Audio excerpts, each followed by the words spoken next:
Go.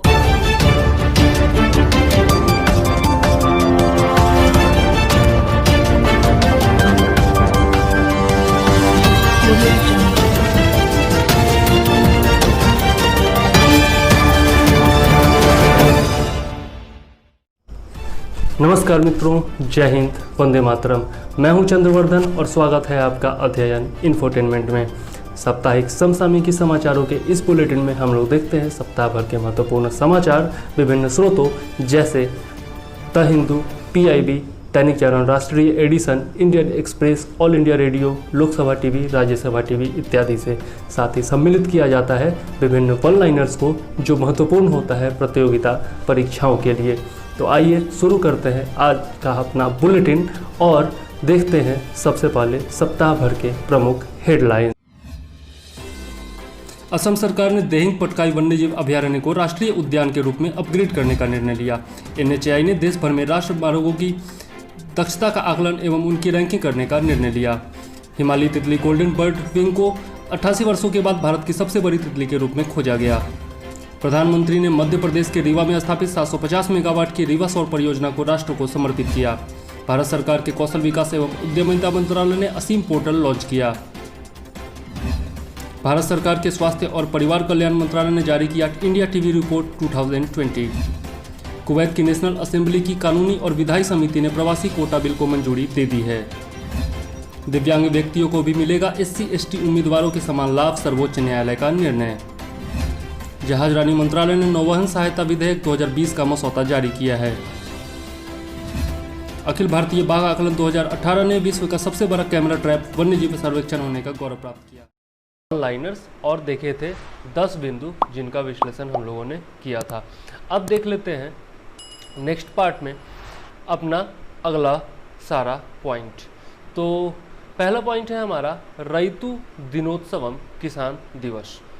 8 जुलाई 2020 को आंध्र प्रदेश राज्य में रैतु दिनोत्सवन अथवा किसान दिवस के रूप में मनाया गया। इस दिवस का आयोजन मुख्य रूप से आंध्र प्रदेश के 14वें मुख्यमंत्री YS राजशेखर रेड्डी की जयंती के उपलक्ष्य में किया जाता है। राज्य में इस दिवस का आयोजन सर्वप्रथम 2019 में किया गया था, मतलब पिछले साल ही किया गया था। YS राजशेखर रेड्डी का जन्म 8 जुलाई 1949 को हुआ था और वे आंध्र प्रदेश के 14वें मुख्यमंत्री थे, जिन्होंने वर्ष 2004 से लेकर 2009 तक इस पद पर रहकर अपनी सेवाएं दी थी। YS राजशेखर रेड्डी अपने राजनीतिक करियर के दौरान 4 बार संसद सदस्य रहे और कुल 5 बार विधायक चुने गए। YS राजशेखर रेड्डी को मुख्यमंत्री के तौर पर उनके कार्यकाल में किए गए विभिन्न सुधारों के लिए जाना जाता है। उन्होंने आंध्र प्रदेश के कृषि और स्वास्थ्य क्षेत्र पर काफ़ी परिवर्तनकारी प्रभाव डाला था। आंध्र प्रदेश भारत के दक्षिणी पूर्वी तट पर स्थित तकरीबन 49.67 मिलियन आबादी वर्ष 2011 की जनगणना के आधार पर वाला राज्य है। मतलब इसकी जनसंख्या वर्ष 2011 की जनगणना के आधार पर 49.67 मिलियन है। आंध्र प्रदेश का कुल क्षेत्रफल 1,60,205 वर्ग किलोमीटर है और राज्य में कुल 13 जिले हैं। आंध्र प्रदेश भाषा के आधार पर गठित होने वाला भारत का पहला राज्य था। यह बहुत ही इंपॉर्टेंट पॉइंट है, याद रखिएगा। नेक्स्ट देख लेते हैं दिल्ली नगर कला आयोग DUAC, Delhi urban art corporation. तो दिल्ली कमीशन, कॉरपोरेशन नहीं, कमीशन। दिल्ली नगर कला आयोग वर्ष 1973 में संसद के अधिनियम द्वारा गठित एक वैधानिक निकाय है। इसका प्रमुख कार्य दिल्ली में शहरी तथा पर्यावरणीय डिजाइन की सौंदर्य परक विशिष्टता की रक्षा, विकास एवं रखरखाव संबंधी विषयों में भारत सरकार को परामर्श देना है। यह किसी भी स्थानीय निकाय को सलाह और मार्गदर्शन प्रदान करता है। आयोग भारत सरकार के लिए नीति परामर्शी, नियोजन निकाय और विशेषज्ञ की त्रिआयामी भूमिका निभाता है। नेक्स्ट पॉइंट देख लेते हैं। वर्ष 2018 में भारत से चौथी सबसे अधिक अफीम की जब्ती हुई है, ऐसा वर्ल्ड ड्रग रिपोर्ट में कहा गया है। और यह रिपोर्ट कौन जारी करता है? तो संयुक्त राष्ट्र मादक पदार्थ और अपराध कार्यालय यानी कि United Nations office on drugs and crime यानी कि UNODC के द्वारा यह रिपोर्ट जारी की जाती है। रिपोर्ट के कुछ प्रमुख बिंदु देख लेते हैं। तो वर्ष 2018 में ईरान, अफगानिस्तान और पाकिस्तान के बाद अफीम की जब्ती में भारत का चौथा स्थान रहा है। यह इंपॉर्टेंट पॉइंट है, याद रखिएगा। पहले स्थान पर कौन है? ईरान है। और भारत का स्थान कौन सा है? चौथा है। ईरान में सर्वाधिक 644 टन अफीम जब्ती की गई। इसके बाद ये जरूरी नहीं है कितना टन कहाँ से जब्त किया गया। हीरोइन जब्ती के मामले में भारत विश्व में 12वें स्थान पर है, ठीक है, यह भी याद रख लीजिएगा। अफीम की खेती के तहत वैश्विक क्षेत्र 2019 में लगातार दूसरी बार गिरावट आई है। वर्ष 2018 में यह 17% थी तथा वर्ष 2019 में इसमें 30% की कमी हुई है। विश्व में अफीम तस्करी का मुख्य प्रवाह 3 प्रमुख उत्पादन क्षेत्रों से होता है: अफगानिस्तान, म्यांमार, लाओस और मैक्सिको, कोलंबिया, ग्वाटेमाला। ये 3 क्षेत्र हैं जहां से प्रमुख रूप से अफीम तस्करी होती है। नेक्स्ट देख लेते हैं गुणवत्तापूर्ण सेवा के लिए सड़कों की रैंकिंग। जैसा हम लोगों ने हेडलाइंस में देखा था, सड़कों को बेहतरीन बनाने के अपने प्रयासों के तहत केंद्रीय सड़क परिवहन एवं राजमार्ग मंत्रालय के अधीनस्थ भारतीय राष्ट्रीय राजमार्ग प्राधिकरण यानी कि NHAI ने देश भर में राजमार्गों की दक्षता का आकलन करने के साथ साथ उनकी रैंकिंग करने का भी निर्णय लिया है। इसका उद्देश्य क्या है? तो राष्ट्रीय राजमार्गों की दक्षता का आकलन करना एवं रैंकिंग करना। इसका उद्देश्य है जरूरत के अनुसार आवश्यक सुधार करना ताकि सड़कों की गुणवत्ता बेहतर हो तथा राजमार्गों पर सुरक्षित आवाजाही सुनिश्चित हो सके। देख लेते हैं कुछ इससे जुड़े हुए कुछ प्रमुख बिंदु। तो दक्षता आकलन के मापदंड विभिन्न अंतर्राष्ट्रीय तौर तरीकों एवं अध्ययनों पर आधारित है, जिनका मुख्य लक्ष्य भारतीय संदर्भ में राजमार्गों की दक्षता मानकों को तय करना है। और इसके लिए दक्षता मानकों को 3 भागों में वर्गीकृत किया गया है: राजमार्ग की दक्षता 45%, राजमार्ग पर सुरक्षा 35% और उपयोगकर्ता को मिलने वाली सेवाएं 20%। इसके अलावा आकलन करते समय अन्य कई महत्वपूर्ण मानदंडों पर भी विचार किया जाएगा, जिसमें परिचालन की गति, कई दिशाओं से वाहनों की पहुंच पर नियंत्रण, टोल प्लाजा पर लगने वाला समय, सड़क संकेतक, सड़क चिन्ह, दुर्घटना की दर, किसी घटना से निपटने में लगने वाला समय, क्रैश बैरियर, रोशनी, उन्नत यातायात प्रबंधन प्रणाली यानी कि ATMS advanced traffic management system की उपलब्धता, संरचना की कार्यक्षमता, श्रेणीबद्ध पृथक चौराहों की व्यवस्था, स्वच्छता, वृक्षारोपण, सड़क के किनारे मिलने वाली सुविधाएं और ग्राहक संतुष्टि इत्यादि इसमें शामिल होंगी। प्रत्येक मानदंड पर प्रत्येक कॉरिडोर द्वारा हासिल किया जाने वाला स्कोर परिचालन के उच्च मान को बेहतर सुरक्षा एवं उपयोगकर्ताओं के अच्छे अनुभव कराने के लिए आवश्यक जानकारियां सुलभ कराएगा और इसके साथ ही उन सुधारात्मक कदमों को भी सुझाएगा जिन पर अमल करके मौजूदा राजमार्गों को बेहतर बनाना संभव हो पाएगा। इससे NHAI की अन्य परियोजनाओं के लिए भी डिज़ाइन, मानकों, प्रथाओं, दिशा निर्देशों एवं अनुबंध समझौतों में कमियों को पहचानने एवं उन्हें दूर करने में मदद मिलेगी। नेक्स्ट देख लेते हैं, हरियाणा में स्थानीय लोगों के लिए निजी क्षेत्र में 75% नौकरियों को आरक्षित करने के लिए अध्यादेश जारी किया गया है। अध्यादेश के अनुसार राज्य में हरियाणा के स्थानीय लोगों के लिए प्रति माह 50,000 रुपये से कम वेतन की 75% नौकरियां आरक्षित होंगी। इस विधान के तहत 10 से अधिक कर्मचारियों वाले रोजगार प्रदाताओं को कवर किया जाएगा। इस नियम की अधिसूचना की तिथि के बाद से यह नियम पर भर्ती लागू होंगे। लाभ प्राप्त करने के लिए उम्मीदवार के पास अधिवास प्रमाण पत्र होना अनिवार्य होगा। निजी कंपनियों द्वारा उपयुक्त उम्मीदवार नहीं मिलने पर राज्य सरकार को सूचित करना होगा। राज्य सरकार उनके लिए अन्य राज्यों से कर्मचारी भर्ती करने हेतु परमिट जारी करेगी। नेक्स्ट देख लेते हैं, साप्ताहिक संस्कृत पत्रिका वार्तावली। 4 जुलाई 2020 को संस्कृत समाचार पत्रिका वार्तावली ने निरंतर प्रसारण के 5 साल पूरे कर लिए हैं। इसके अलावा all India radio FM news channel ने 20 मिनट की अवधि के अपने पहले समाचार कार्यक्रम को संस्कृत भाषा में शुरू किया है। इससे समाचार कार्यक्रम को संस्कृत साप्ताहिकी नाम दिया गया है। ठीक है, इस समाचार कार्यक्रम को संस्कृत साप्ताहिकी नाम दिया गया है। तो याद रखिएगा वार्तावली के बारे में और संस्कृत साप्ताहिकी के बारे में। नेक्स्ट देख लेते हैं नेशनल जीन बैंक के बारे में। तो 6 जुलाई 2020 को नेशनल जीन बैंक स्थापित करने के लिए आयुष मंत्रालय के अधीनस्थ राष्ट्रीय औषधीय पादप बोर्ड और कृषि अनुसंधान एवं शिक्षा विभाग के अधीनस्थ ICAR राष्ट्रीय पादप आनुवंशिकी संसाधन ब्यूरो ने एक समझौता ज्ञापन पर हस्ताक्षर किए हैं। इस समझौता ज्ञापन का उद्देश्य नेशनल जीन बैंक में उपलब्धता के अनुसार दीर्घकालिक भंडारण मॉड्यूल में ICAR NGPGR द्वारा सुझाए गए निर्दिष्ट स्थान पर या मध्यमकालीन भंडारण मॉड्यूल के लिए क्षेत्रीय स्टेशन पर औषधीय एवं सुगंधित पादप आनुवंशिक संसाधनों का संरक्षण करना है।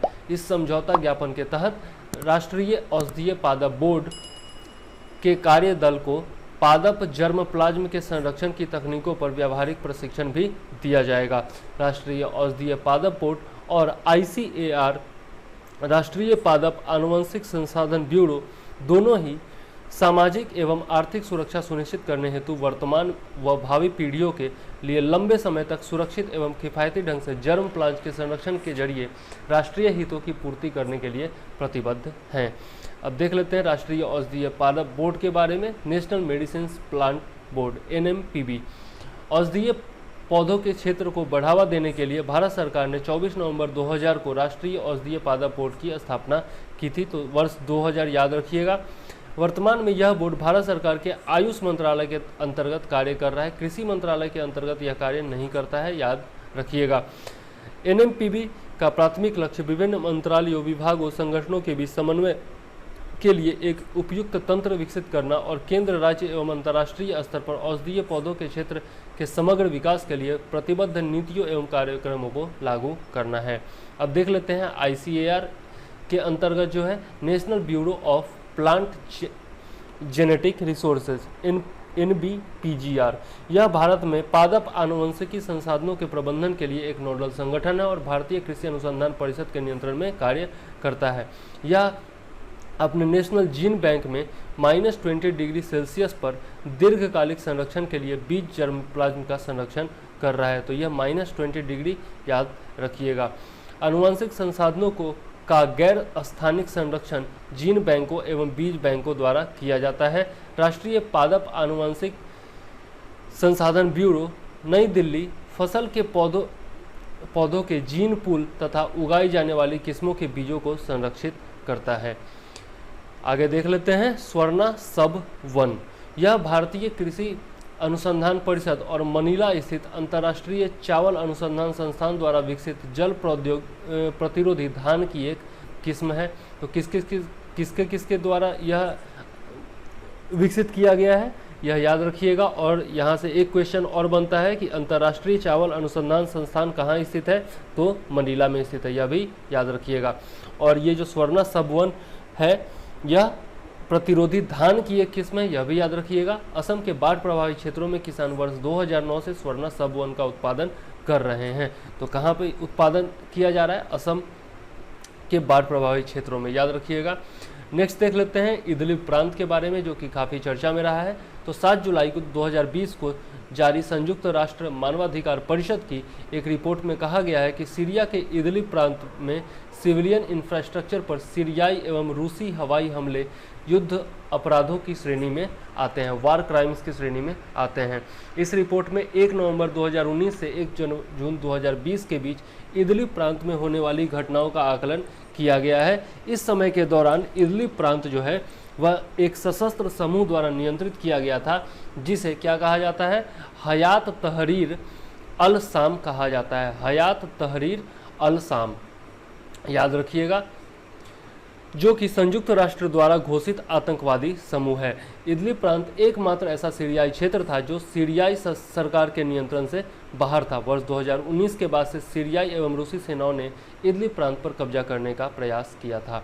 इदलिब प्रांत के बारे में देख लेते हैं। तो इदलिब जो है वह सीरिया के उत्तर पश्चिम में स्थित एक शहर है जो ओलेप्पो से 59 किलोमीटर दक्षिण पश्चिम में है। यह इदलिब गवर्नोरेट की राजधानी है। वर्ष 2011 में सीरियाई गृह युद्ध की शुरुआत में सीरियाई विद्रोही गुटों द्वारा इदलिब शहर पर कब्जा कर लिया गया था। सीरिया में 16वीं और 19वीं शताब्दी के बीच ऑटोमन साम्राज्य के दौरान इदलिब करा की राजधानी थी, यह भी याद रखिएगा, विश्व इतिहास में पूछा जा सकता है। इदलिब जैतून, कपास, गेहूं एवं फलों, विशेष रूप से चेरी का एक प्रमुख उत्पादक केंद्र है, यह भी याद रखिएगा, बहुत इंपॉर्टेंट पॉइंट है। नेक्स्ट देख लेते हैं टाइगर आर्किड के बारे में। तो टाइगर आर्किड का वैज्ञानिक नाम ग्रामेटोफाइलम स्पेसियोसम है। इसके फूल 2 वर्षों में एक बार खिलते हैं। तो ये याद रखिएगा कि 2 वर्षों में एक बार इसके फूल खिलते हैं। ये अधिपादपीय यानी कि एपीफाइटिक पौधे भारत की मूल प्रजाति नहीं है, बल्कि यह दक्षिण पूर्व एशिया की एक स्थानिक प्रजाति है। टाइगर ऑर्किड अपने विशाल आकार के कारण Guinness book of world records में दर्ज है। अपने प्राकृतिक आवास में परिपक्व पौधे का वजन 2 टन तक होता है। इसके फूल बाघ की त्वचा से मिलते जुलते तथा काफ़ी बड़े और चमकीले होते हैं, इसलिए इसे टाइगर ऑर्किड कहा जाता है। अगला देख लेते हैं ग्राउंड ऑर्किड के बारे में। तो दुधवा टाइगर रिजर्व में वन विशेषज्ञों द्वारा एक दुर्लभ ग्राउंड ऑर्किड प्रजाति के यूलोफिया ऑब्टूसा की 118 साल के बाद पुनः खोज की गई है। तो याद रखिएगा इसका नाम यूलोफिया ऑब्टूसा। यूलोफिया ऑब्टूसा की खोज कहाँ की गई है? दुधवा टाइगर रिजर्व में की गई है। बहुत ही ज़्यादा इंपॉर्टेंट हो जाता है उत्तर प्रदेश के एग्जाम्स के लिए, तो याद रखिएगा। इंग्लैंड में केव हर्बेरियम में प्रलेखित रिकॉर्ड के अनुसार भारत में इस प्रजाति को आखिरी बार 1902 में पीलीभीत में देखा गया था, जो कि उत्तर प्रदेश में है। यह प्रजाति IUCN की रेड लिस्ट में गंभीर रूप से संकटग्रस्त यानी कि क्रिटिकली इंडेंजर्ड श्रेणी में सूचीबद्ध है। साइट्स ने भी इस प्रजाति को एक दुर्लभ प्रजाति के रूप में शामिल किया तथा इसे Tier 2 सूची में रखा है और इसका व्यापार जो है वो निषिद्ध है। तो यह इंपॉर्टेंट है, याद रखिएगा। रीवा सौर परियोजना के बारे में अब देख लेते हैं। तो 10 जुलाई 2020 को प्रधानमंत्री ने मध्य प्रदेश के रीवा में स्थापित 750 मेगावाट की रीवा सौर परियोजना को राष्ट्र को समर्पित किया। इस परियोजना में एक सौर पार्क जिसका कुल क्षेत्रफल 1500 हेक्टेयर है के अंदर स्थित 500 हेक्टेयर भूमि पर 250 मेगावाट की 3 सौर उत्पादन इकाइयां शामिल हैं। इस सौर पार्क के विकास के लिए भारत सरकार की ओर से Rewa ultra mega solar limited को 138 करोड़ रुपए की वित्तीय मदद प्रदान की गई थी। इस सौर पार्क को Rewa ultra mega solar limited ने विकसित किया है, जो मध्य प्रदेश ऊर्जा विकास निगम लिमिटेड और केंद्रीय सार्वजनिक क्षेत्र की इकाई solar energy corporation of India की संयुक्त उद्यम कंपनी है। यह सौर परियोजना ग्रिड समता अविरोध यानी कि ग्रिड पैरिटी बैरियर को तोड़ने वाली देश की पहली सौर परियोजना थी। यह याद रखिएगा। ग्रिड समता तब होती है जब एक वैकल्पिक ऊर्जा स्रोत विद्युत की कीमत के स्तर पर बिजली उत्पन्न कर सकता है जो इलेक्ट्रिसिटी ग्रिड से मिलने वाली बिजली की कीमत से कम या उसके बराबर होती है। यह परियोजना वार्षिक तौर पर लगभग 15 लाख टन कार्बन डाइऑक्साइड उत्सर्जन को कम करने में सहायक होगी, जो कि बहुत बड़ी बात है। रीवा परियोजना राष्ट्रीय एवं अंतर्राष्ट्रीय स्तर पर इसकी ठोस संरचना एवं नवाचारों के लिए प्रसिद्ध है। नवाचार एवं उत्कृष्टता के लिए इसे world bank group president award भी मिला है। इसके अतिरिक्त इसे प्रधानमंत्री की a book of innovation new beginnings पुस्तक में भी शामिल किया गया है। तो यह याद रखिएगा।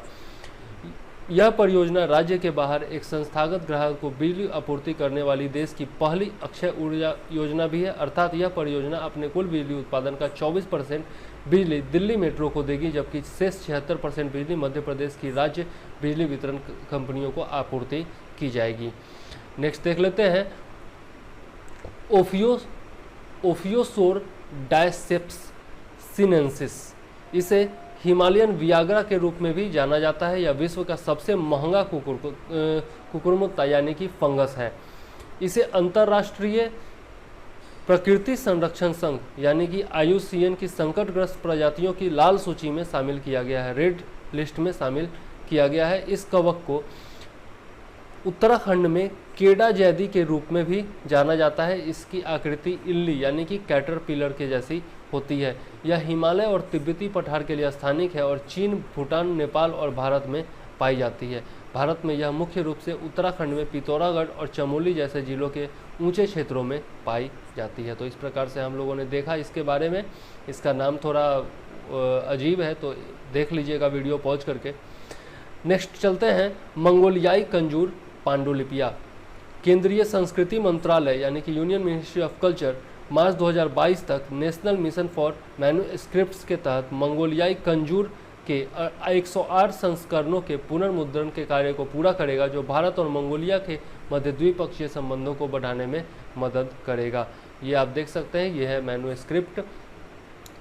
108 खंडों में संकलित बौद्ध विहित पाठ मंगोलियाई कंजूर को मंगोलिया में सबसे महत्वपूर्ण धार्मिक पाठ माना जाता है। मंगोलियाई भाषा में कंजूर का शाब्दिक अर्थ होता है संक्षिप्त आदेश, जो विशेष रूप से भगवान बुद्ध के द्वारा कहे गए शब्द को संदर्भित करता है। यह तिब्बती भाषा का अनुवादित रूप है।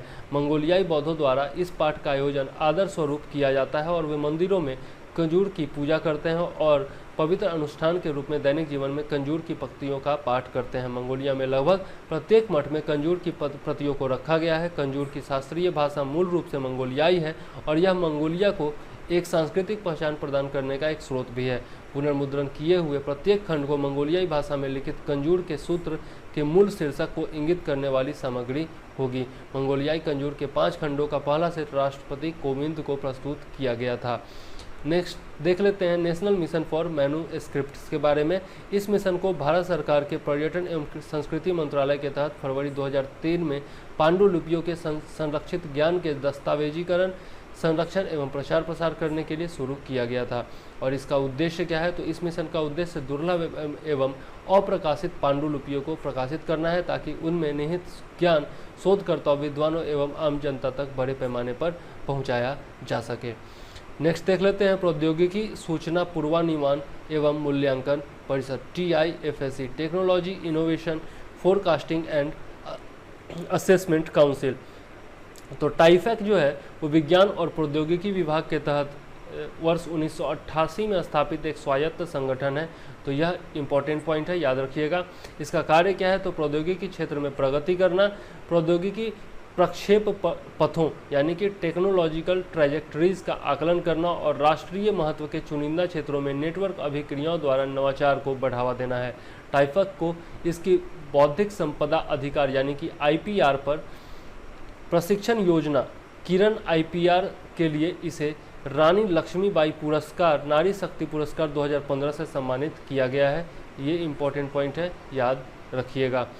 बांग्लादेश के लिए भारत से विशेष पार्सल ट्रेन। भारतीय रेलवे ने पहली बार देश की सीमा से परे बांग्लादेश के बेनापोल के लिए आंध्र प्रदेश के गुंटूर जिले के रेड्डीपलेम से सूखी मिर्च की ढुलाई के लिए एक विशेष मालगाड़ी को शुरू किया है। तो यह इंपॉर्टेंट पॉइंट है, याद रखिएगा। पहली बार चुकी हुआ है इसलिए इंपॉर्टेंट है। आंध्र प्रदेश के गुंटूर और इसके आसपास के इलाके मिर्च की खेती के लिए प्रसिद्ध हैं। अपने स्वाद और ब्रांड में विशिष्टता के लिए इस कृषि उपज की गुणवत्ता को अंतर्राष्ट्रीय स्तर पर जाना जाता है। गुंटूर सनम मिर्चों की एक किस्म है जिसे भौगोलिक संकेतक दिया गया है। तो यह भी इंपॉर्टेंट पॉइंट है, इसको भी याद रखिएगा। नेक्स्ट देख लेते हैं भाषण 4 द्वीप के बारे में। तो भाषण 4 द्वीप को थेंगार 4 द्वीप या 4 पिया के रूप में जाना जाता है। इस द्वीप का गठन 2 दशक पहले बंगाल की खाड़ी में मेघना नदी के मुहाने पर हिमालयन गाद से हुआ था। यह द्वीप 40 वर्ग किलोमीटर क्षेत्र में फैला हुआ है। यह निर्जन द्वीप दक्षिण पूर्व बांग्लादेश में हटिया द्वीप से लगभग 30 किलोमीटर पूर्व में स्थित है। भाषण 4 द्वीप बाढ़, कटाव एवं चक्रवात के कारण पारिस्थितिकी रूप से अति संवेदन क्षेत्र के अंतर्गत आता है। हालांकि बांग्लादेश सरकार ने चक्रवातों एवं ज्वार भाटा से बचने के लिए इस द्वीप के चारों ओर 3 मीटर ऊंचा तटबंध बनाया है। जून 2015 में बांग्लादेशी सरकार ने इस द्वीप पर रोहिंग्या शरणार्थियों के लिए निवास स्थान का प्रस्ताव दिया था। इस प्रस्ताव को संयुक्त राष्ट्र शरणार्थी एजेंसी द्वारा तार्किक रूप से चुनौतीपूर्ण के रूप में चित्रित किया गया था। आश्रय परियोजना के बारे में देख लेते हैं। भाषण 4 द्वीप पर बांग्लादेश सरकार ने आश्रयन परियोजना आश्रयन 3 के तहत 2300 करोड़ रुपए की लागत से 1 लाख रोहिंग्या शरणार्थियों को बसाने के लिए घर बनवाए हैं। तो यह रोहिंग्या से संबंधित है इसलिए इम्पोर्टेंट हो जाता है, याद रखिएगा। नेक्स्ट देख लेते हैं national fish farmers day. ICAR central institute of fresh water aquaculture ने 10 जुलाई को 17वां नेशनल फिश फार्मर्स डे मनाया था। तो 10 जुलाई को यह मनाया जाता है, यह याद रखिएगा। यह दिवस वैज्ञानिकों डॉक्टर KH अलीकुन्ही और डॉक्टर HL चौधरी की याद में मनाया जाता है, जिन्होंने 10 जुलाई 1957 में प्रेरित प्रजनन तकनीक का आविष्कार किया था। तो यह याद रखिएगा, फिशिंग से संबंधित है प्रेरित प्रजनन तकनीक, इसके बारे में आगे पढ़ेंगे। इस दिवस के अवसर पर राष्ट्रीय मत्स्य पालन विकास बोर्ड के सहयोग से मत्स्य विभाग द्वारा एक वेबिनार आयोजित किया गया था, जिसमें केंद्रीय पशुपालन, डेयरी और मत्स्य पालन मंत्री ने भाग लिया था। इस अवसर पर राष्ट्र के मछली पालकों के लिए कृतज्ञतापूर्ण आभार विषय पर एक ऑनलाइन कविता एवं पोस्टर बनाने की प्रतियोगिता भी आयोजित की गई थी। नेक्स्ट देख लेते हैं प्रेरित प्रजनन तकनीक के बारे में। तो यह एक ऐसी तकनीक है जिससे परिपक्व मछली यानी कि मैच्योर फिश जो है उसके प्रजनकों को कैद करके प्रजनन के लिए पिट्यूटरी हार्मोन द्वारा उत्तेजित किया जाता है। यह उत्तेजना परिपक्व गोनाड्स यानी कि राइप गोनाड्स से शुक्राणु एवं अंडों के सही समय पर निर्मुक्त होने को बढ़ावा देती है। इस तकनीक को हाइपोफिसेशन भी कहा जाता है। इस तकनीक के कारण देश में नीली क्रांति का उद्देश्य साकार हो सका था। तो यह इंपॉर्टेंट पॉइंट है, याद रखिएगा। नेक्स्ट पॉइंट है C2020 F3। यह एक धूमकेतु है। हाल ही में नासा के टेलीस्कोप के द्वारा खोजा गया धूमकेतु C2020 F3, जिसे नियोवाइज के नाम से भी जाना जाता है, 22 जुलाई 2020 को पृथ्वी के सबसे निकट पहुंचेगा। तो इसलिए चर्चा में है, इंपॉर्टेंट भी है, याद रखिएगा। 22 जुलाई 2020 को धूमकेतु C2020 F3, जिसे अपनी कक्षा के चारों ओर एक चक्कर पूरा करने में 6800 वर्ष लगते हैं, पृथ्वी की बाहरी कक्षा को पार करते समय 64 मिलियन मील यानी कि 103 मिलियन किलोमीटर की दूरी पर होगा। 3 जुलाई 2020 को यह धूमकेतु सूर्य से 43 मिलियन किलोमीटर की दूरी पर था।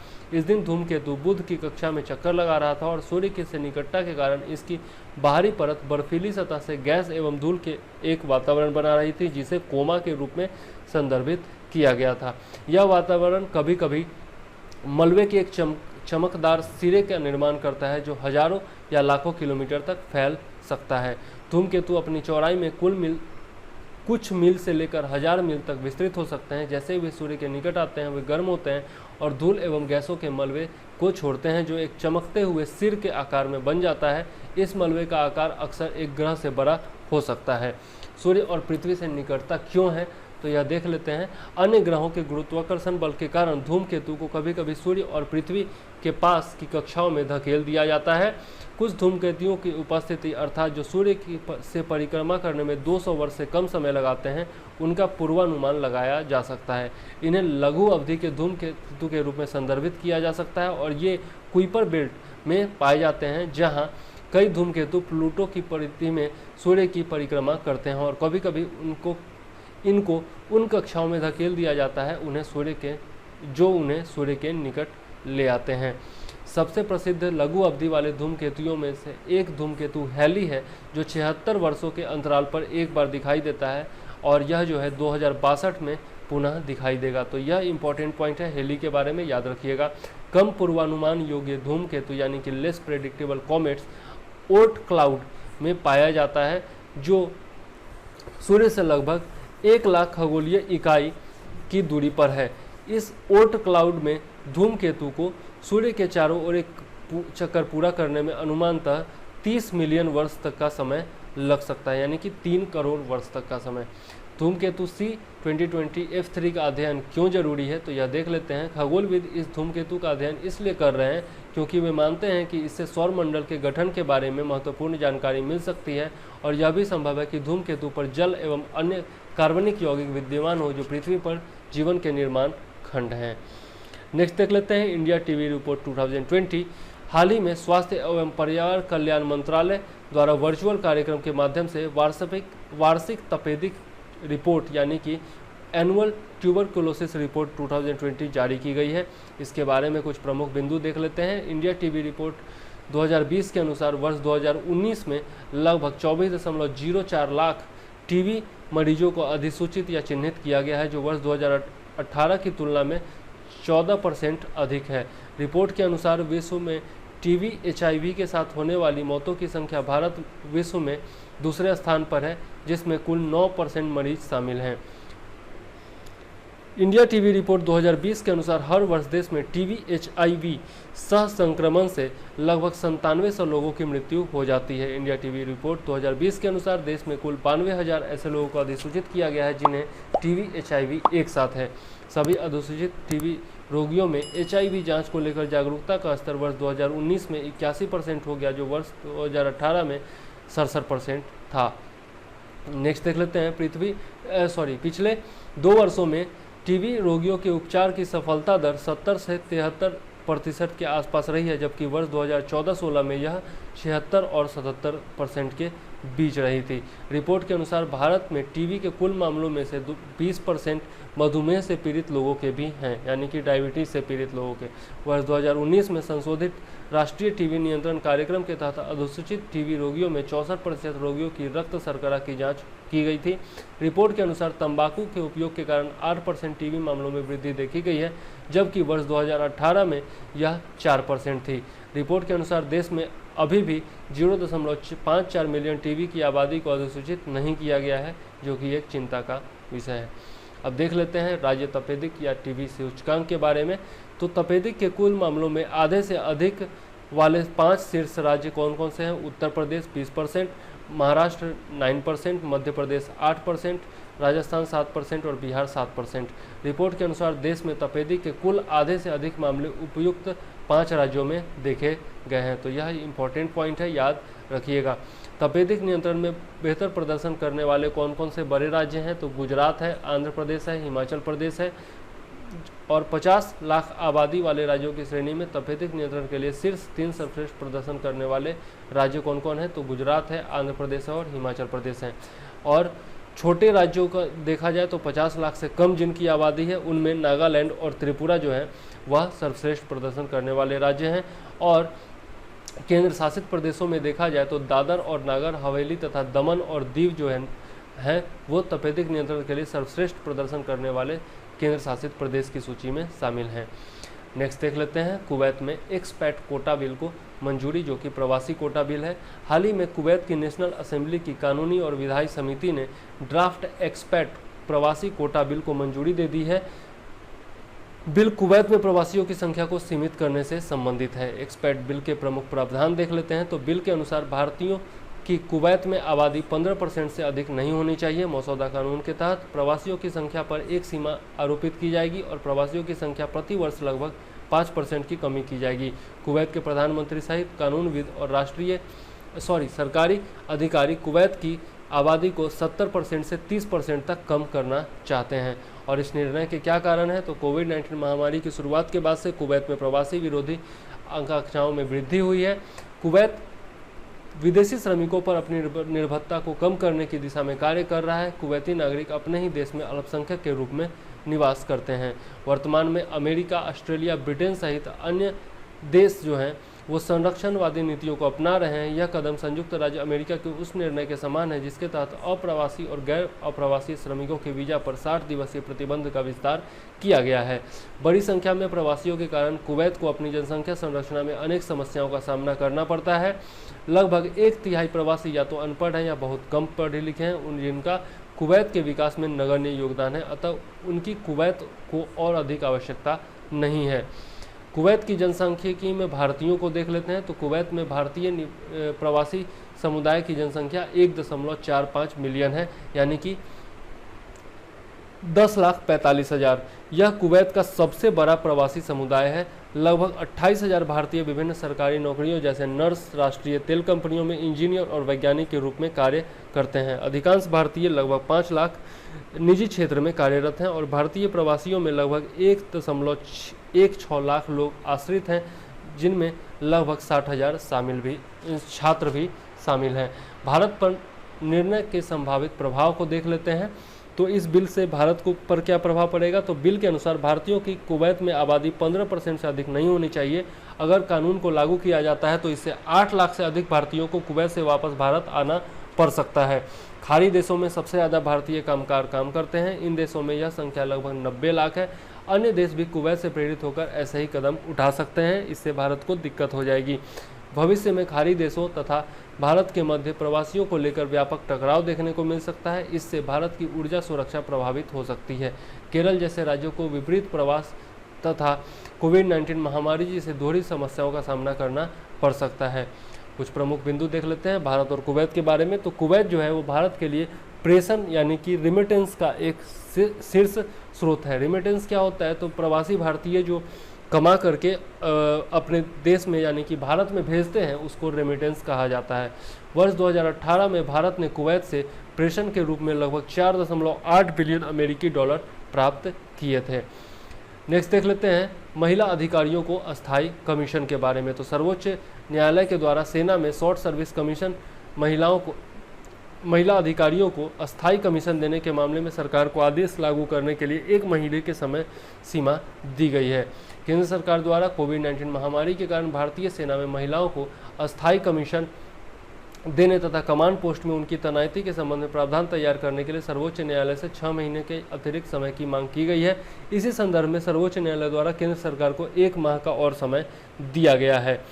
अस्थायी कमीशन के बारे में देख लेते हैं। तो अभी तक सेना में महिला अधिकारियों की भर्ती शॉर्ट सर्विस कमीशन के माध्यम से होती है। शॉर्ट सर्विस कमीशन के भर्ती होने के बाद वो 14 साल तक सेना में नौकरी करती थी। 14 वर्ष के बाद उन्हें रिटायर कर दिया जाता था। सेना में पेंशन पाने के लिए 20 वर्ष तक नौकरी पूरी करने का नियम है। अस्थायी कमीशन के तहत अगर कोई अधिकारी रिटायरमेंट की उम्र तक सेना में कार्य कर सकता है तो इसके बाद वह पेंशन का हकदार भी होगा। अस्थायी कमीशन से महिला अधिकारी भी जो है 20 वर्षों तक कार्य कर सकती हैं और इसके बाद उन्हें पेंशन भी मिलना शुरू हो जाएगा। देख लेते हैं पृष्ठभूमि के बारे में। तो इससे पहले जो है दिल्ली उच्च न्यायालय ने वर्ष 2010 में सरकार को आदेश दिया था कि महिलाओं को लड़ाकू इकाइयों से बाहर रखने के नीतिगत फैसले को बरकरार रखते हुए सभी शॉर्ट सर्विस कमीशन महिला अधिकारियों को अस्थायी कमीशन दिया जाए। 17 फरवरी 2020 में सरकार द्वारा सर्वोच्च न्यायालय में यह कहकर याचिका दायर की गई थी कि महिलाएं शारीरिक रूप से पुरुषों की तुलना में कमजोर होती हैं। 17 फरवरी 2020 को सर्वोच्च न्यायालय द्वारा निर्णय दिया गया कि उन सभी महिला अफसरों को 3 महीने के अंदर सेना में अस्थायी कमीशन दिया जाए जो इस विकल्प को चुनना चाहती हैं। सर्वोच्च न्यायालय के निर्णय के अनुसार शॉर्ट सर्विस कमीशन की महिला अधिकारी सेना में अस्थायी आयोग और कमांड पदों के लिए योग्य हैं, चाहे उनकी सर्विस की समयावधि कितनी भी हो। अब देख लेते हैं निर्णय का संवैधानिक आधार। तो न्यायालय के अनुसार महिलाओं को शॉर्ट सर्विस कमीशन तक सीमित रखना, अस्थायी कमीशन न देना संविधान के अनुच्छेद 14 का उल्लंघन होगा जो कि देश में सभी नागरिकों को समानता का अधिकार प्रदान करता है। सीमाएं देख लेते हैं। तो सेना में महिलाओं को अस्थायी कमीशन देने के संदर्भ में सर्वोच्च न्यायालय का यह निर्णय कॉम्बैट विंग में लागू नहीं किया जाएगा। सेना में कॉम्बैट विंग वह विंग होता है जो युद्ध के दौरान फ्रंट फुट पर होता है, मतलब सबसे आगे होता है। अब इस निर्णय का महत्व देख लेते हैं। तो महिलाओं को सेना में अस्थायी कमीशन प्रदान करना देश में विद्यमान लैंगिक असमानता को कम करने के लिए एक महत्वपूर्ण कदम साबित हो सकता है। इससे महिलाओं को उनकी उचित स्थिति और अधिकार प्राप्त करने में मदद मिलेगी, जो सामाजिक पदानुक्रम में उनकी स्थिति को बेहतर बनाने में मददगार साबित होगा। यह निर्णय सैन्य क्षेत्र में महिलाओं की भागीदारी या संख्या को बढ़ाने में भी मददगार साबित हो सकता है।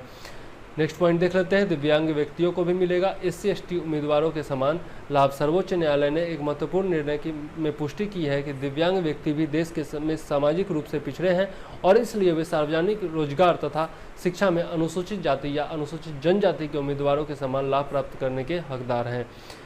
इसके बारे में विवाद क्या था तो देख लेते हैं। एक याचिकाकर्ता था जो कि बौद्धिक रूप से 50% तक अक्षम है, ने शारीरिक मानसिक रूप से दिव्यांग छात्रों के लिए डिजाइन किए गए फाइन आर्ट डिप्लोमा कोर्स हेतु आवेदन किया था। उन्होंने पंजाब एवं हरियाणा उच्च न्यायालय में कॉलेज की विवरण पुस्तिका के कुछ प्रावधानों को चुनौती देते हुए एक रिट याचिका दायर की थी, जिसमें याचिकाकर्ता ने मांग की थी कि शारीरिक रूप से दिव्यांग छात्रों और मानसिक बौद्धिक रूप से अक्षम छात्रों के बीच कुल सीटों का द्विभाजन किया जाना चाहिए। याचिकाकर्ता ने रिट याचिका के माध्यम से बौद्धिक या मानसिक रूप से विकलांग छात्र को एप्टीट्यूड टेस्ट में छूट प्रदान करने की मांग की थी। हालांकि सुनवाई के पश्चात उच्च न्यायालय ने इस रिट याचिका को खारिज कर दिया था।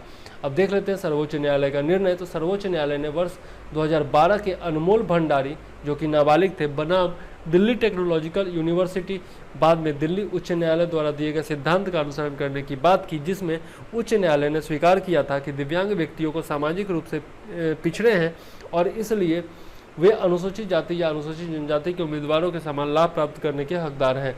विवरण पुस्तिका यानी कि प्रोस्पेक्टस का हवाला देते हुए सर्वोच्च न्यायालय ने कहा कि चूंकि अनुसूचित जाति या अनुसूचित जनजाति के उम्मीदवारों को एप्टीट्यूड टेस्ट में उत्तीर्ण होने के लिए 35% अंकों की आवश्यकता होती है, इसलिए यह नियम अब दिव्यांग छात्रों के मामले में भी लागू होगा। नए पाठ्यक्रम की आवश्यकता के बारे में देख लेते हैं। तो न्यायमूर्ति नरीमन की खंडपीठ ने अनमोल भंडारी बनाम दिल्ली टेक्नोलॉजिकल यूनिवर्सिटी, बाद में दिल्ली उच्च न्यायालय द्वारा दिए गए निर्णय को रेखांकित करने हुए कहा कि शैक्षणिक पाठ्यक्रमों को बौद्धिक रूप से अक्षम छात्रों की जरूरतों को ध्यान में रखकर तैयार किया जाना चाहिए। सर्वोच्च न्यायालय ने दिल्ली उच्च न्यायालय के निर्णय को उद्धृत करते हुए कहा कि हम इस तथ्य को नज़रअंदाज नहीं कर सकते हैं कि बौद्धिक या मानसिक रूप से विकलांग यानी कि दिव्यांग व्यक्तियों की कुछ विशिष्ट सीमाएं होती हैं जो सामान्यतः शारीरिक रूप से विकलांग व्यक्तियों में नहीं पाई जाती हैं। आगे की राह देख लेते हैं, मतलब इसमें आगे क्या होना चाहिए। तो सर्वोच्च न्यायालय का यह निर्णय खास तौर पर शीर्ष न्यायालय द्वारा दिल्ली उच्च न्यायालय के निर्णय की पुष्टि आने वाले समय में दिव्यांग व्यक्तियों के अधिकारों हेतु एक बड़ा प्रोत्साहन होगा। सामान्य मानकों को पूरा न करने के कारण अक्सर दिव्यांग उम्मीदवारों को शिक्षा और रोजगार में आरक्षण का लाभ नहीं मिल पाता है। अब न्यायालय के इस निर्णय से सार्वजनिक क्षेत्र के नियोक्ताओं और कॉलेजों तथा विश्वविद्यालयों को दिव्यांग व्यक्तियों को भी SC/ST उम्मीदवारों के समान छूट प्रदान करनी होगी। आवश्यक है कि दिव्यांग व्यक्तियों के अधिकारों की दिशा में और अधिक कार्य किया जाए तथा न्यायालय के हालिया निर्णय के सफल कार्यान्वयन को सुनिश्चित किया जाए। नेक्स्ट देख लेते हैं नौवहन सहायता विधेयक 2020 का मसौदा। हाल ही में जहाज रानी मंत्रालय ने विभिन्न हितधारकों एवं आम जनता से सुझाव प्राप्त करने के लिए नौवहन सहायता विधेयक 2020 यानी कि the aids to navigation bill 2020 का मसौदा जारी किया है। नौवहन सहायता एक प्रकार का निशान या संकेत है जो यात्री को नेविगेशन में आमतौर पर समुद्री या विमानन यात्रा में सहायता करता है। इस तरह की सहायता के सामान्य प्रकारों में प्रकाश स्तंभ, प्लाव यानी कि वॉयज, कोहरे के संकेत एवं दिन के दीप स्तंभ शामिल हैं। नौवहन सहायता विधेयक 2020 का यह मसौदा लगभग 9 दशक पुराने लाइट हाउस अधिनियम 1927 को प्रतिस्थापित करने के लिए लाया गया है, जिसमें ताकि इसमें सर्वोत्तम वैश्विक प्रथाओं, तकनीकी विकास और समुद्री नौवहन के क्षेत्र में भारत के अंतर्राष्ट्रीय दायित्वों को समाहित किया जा सके। इस विधेयक का उद्देश्य समुद्री नौवहन की अत्याधुनिक तकनीकों को विनियमित करना है, जो पहले लाइट हाउस अधिनियम 1927 के वैधानिक प्रावधानों में उलझी हुई थी। लाइट हाउस अधिनियम 1927 नौवहन के दौरान प्रकाश स्तंभ के रखरखाव एवं नियंत्रण के प्रावधानों से संबंधित अंग्रेजों द्वारा अधिनियमित किया गया एक अधिनियम है। तो 1927 याद रखिएगा, लाइट हाउस अधिनियम 1927 को यह प्रतिस्थापित करेगा। दीप स्तंभ और दीप पोत महानिदेशालय का सशक्तिकरण। यह अधिनियम अतिरिक्त अधिकार एवं कार्यों जैसे पोत यातायात सेवा, जहाज के मलबे को हटाना, प्रशिक्षण एवं प्रमाणन, अंतर्राष्ट्रीय सम्मेलनों के तहत अन्य दायित्वों का कार्यान्वयन और जहां भारत एक हस्ताक्षरकर्ता देश है के साथ ही दीप स्तंभ और दीप पोत महानिदेशालय को सशक्त बनाने का प्रावधान करता है। अब देख लेते हैं दीप स्तंभ और दीप पोत महानिदेशालय क्या है। तो यह जहाज रानी मंत्रालय के अंतर्गत अधीनस्थ कार्यालय है जो भारतीय तट से संबंधित समुद्री नेविगेशन के लिए सामान्य सहायता प्रदान करता है। इसका मुख्य लक्ष्य भारतीय जल में सुरक्षित जल यात्रा के लिए नाविकों को नौवहन सहायता प्रदान करना है। इस मसौदे में अपराधों की एक नई अनुसूची भी शामिल की गई है, जिसके तहत नौवहनीय सहायता में बाधा डालने एवं नुकसान के लिए केंद्र सरकार एवं अन्य निकायों द्वारा जारी दिशा निर्देशों को अनुपालन नहीं करने पर दंडात्मक कार्यवाही का भी प्रावधान किया गया है। नौवहनीय उपकर के लिए सहायता। भारत में किसी भी बंदरगाह या से आने या जाने वाले प्रत्येक जहाज को केंद्र सरकार द्वारा अधिसूचित दरों पर उपकर का भुगतान करना होगा। वर्तमान में केंद्र सरकार लाइट हाउस अधिनियम के प्रावधानों के अनुसार भारत में किसी बंदरगाह से आने या जाने वाले सभी विदेशी जहाज़ों से प्रकाश देयताओं की वसूली करता है। तो केवल विदेशी जहाज़ों से यह वसूली की जाती है। वर्तमान में प्रकाश देयता यानी कि लाइट ड्यूज प्रकाश स्तंभों के रख रखाव एवं नेविगेशन हेतु अन्य सहायता के लिए जहाज़ों पर लगाए जाने वाले शुल्क हैं। और इस मसौदे का महत्व देख लेते हैं। तो यह मसौदा पुराने औपनिवेशिक कानूनों को निरस्त करके तथा समुद्री उद्योग की समकालीन जरूरतों के साथ प्रतिस्थापित करके जहाज रानी मंत्रालय द्वारा अपनाए गए सक्रिय दृष्टिकोण का एक हिस्सा है। अक्सर यह देखा जाता है कि वर्ष 1962 के सीमा शुल्क अधिनियम के तहत कस्टम विभाग द्वारा लाइट हाउस अधिनियम की गलत व्याख्या की जाती है, जिससे अधिक मात्रा में बकाया प्रकाश देयताओं का गलत तरीके से संग्रह होता है। इससे नागरिकों पर वित्तीय एवं आर्थिक बोझ बढ़ जाता है। आधुनिक तकनीक के कारण समुद्री नेविगेशन को विनियमित एवं संचालित करने वाले अधिकारियों की भूमिका में तेजी से बदलाव आया है और साथ ही समुद्री नेविगेशन के आवागमन में सुधार हुआ है। नए कानून में लाइट हाउस से लेकर नेविगेशन में आधुनिक सहायता तक प्रमुख बदलाव शामिल किए गए हैं और इससे बहुत ज़्यादा सहायता मिलने वाली है। नेक्स्ट देख लेते हैं, जो कि हमारा अंतिम पॉइंट भी है आज का, नेशनल इंटेलिजेंस ग्रिड। हाल ही में नेशनल इंटेलिजेंस ग्रिड ने राष्ट्रीय आपराधिक रिकॉर्ड ब्यूरो के साथ FIR तथा चोरी के वाहनों से संबंधित केंद्रीय ऑनलाइन डाटाबेस का उपयोग करने हेतु समझौता ज्ञापन पर हस्ताक्षर किए हैं। नेशनल इंटेलिजेंस ग्रिड क्या है देख लेते हैं। नेशनल इंटेलिजेंस ग्रिड यानी कि नेट ग्रिड की परिकल्पना वर्ष 2009 में की गई थी। इसका उद्देश्य सुरक्षा और खुफिया एजेंसियों के साथ एक सुरक्षित मंच पर आव्रजन संबंधी प्रविष्टियों अर्थात प्रवासियों के आने एवं जाने संबंधी सूचनाओं, किसी संदिग्ध का टेलीफोन विवरण तथा बैंक संबंधी जानकारी प्राप्त करने हेतु वन स्टॉप केंद्र का निर्माण करना था। इस परियोजना को 31 दिसंबर तक सुचारू रूप से जारी करने का लक्ष्य है। डेटा तक कौन पहुंच सकता है, मतलब डेटा किसके रीच में होगा, तो यह इंटेलिजेंस ब्यूरो ऑफ और RA&AW यानी कि रिसर्च एंड एनालिसिस विंग सहित कम से कम 10 केंद्रीय एजेंसियों के लिए सुरक्षित प्लेटफॉर्म पर डाटा एक्सेस करने का माध्यम होगा। नेट ग्रिड दूरसंचार, कर रिकॉर्ड, बैंक, आवर्जन आदि 21 संस्थाओं से डाटा एकत्र करेगा। इसकी आलोचना भी बहुत ज़्यादा की जाती है, तो देख लेते हैं कुछ आलोचनाओं के बारे में। नेट ग्रिड का निजता के संभावित उल्लंघन तथा निजी गोपनीय जानकारी के लीक होने की संभावना के आधार पर विरोध किया जाता रहा है। आतंकवाद को रोकने में इसकी प्रभावकारिता पर भी सवाल उठाया गया है, क्योंकि किसी भी राज्य एजेंसी या पुलिस बल को नेट ग्रिड डाटाबेस एक्सेस करने की अनुमति नहीं है, जिससे तत्काल प्रभावी कार्रवाई की संभावना कम हो जाती है। कुछ विशेषज्ञों के अनुसार नेट ग्रिड जैसे डिजिटल डेटाबेस का दुरुपयोग किया जा सकता है। पिछले 2 दशकों में आतंकवादियों द्वारा डिजिटल उपकरणों का उपयोग हिंसक गतिविधियों को अंजाम देने के लिए किया गया है। नेट ग्रिड के संदर्भ में खुफिया एजेंसियों ने भी आशंका व्यक्त की है। इनका कहना है कि यह उनके कार्य क्षेत्र को प्रभावित कर सकता है तथा उनके काम के संदर्भ में अन्य एजेंसियों को जानकारी लीक कर सकता है। नेट ग्रिड की आवश्यकता के बारे में देख लेते हैं, तो नेट ग्रिड जैसे परिष्कृत माध्यमों के न होने का नुकसान यह है कि पुलिस को कोई भी जानकारी प्राप्त करने के लिए कठोर तथा अपमानजनक तरीकों को अपनाने के लिए विवश होना पड़ता है। प्रत्येक आतंकवादी घटना के बाद पुलिस कई संदिग्धों को गिरफ्तार करती है, जिनमें से अधिकांश निर्दोष होते हैं। यदि इनके स्थान पर एक अन्वेषण या पहचान तंत्र होने पर मानवाधिकारों के उल्लंघन संबंधी मामलों में कमी आएगी। नेट ग्रिड इंटेलिजेंस ब्यूरो के लिए संदिग्ध पृष्ठभूमि वाले व्यक्तियों पर नज़र रखने में मदद करेगा। पुलिस के पास संदिग्ध व्यक्ति के सभी डेटा तक पहुंच होगी तथा डेटाबेस की मदद से इनकी गतिविधियों को ट्रैक किया जा सकेगा। तो इस प्रकार हम लोगों ने देखा 7 से 13 तारीख तक का करंट अफेयर्स, और आज के लिए बस इतना ही रहने देते हैं। वीडियो यदि पसंद आएगा तो प्लीज़ इसको लाइक ज़रूर कीजिएगा, सब्सक्राइब ज़रूर कीजिएगा चैनल को, और अपने दोस्तों को भी इससे ज़रूर जुड़िएगा, और इसके लिए वीडियो को शेयर करना न भूलें। इसके अलावा इस प्रकार का बेल आइकॉन होगा, ठीक है, उसको ज़रूर दबा दीजिएगा ताकि आपको फर्दर नोटिफिकेशन मिलता रहे जब भी मैं वीडियो डालूँ। तो अब इजाज़त दीजिए। जय हिंद, वंदे मातरम।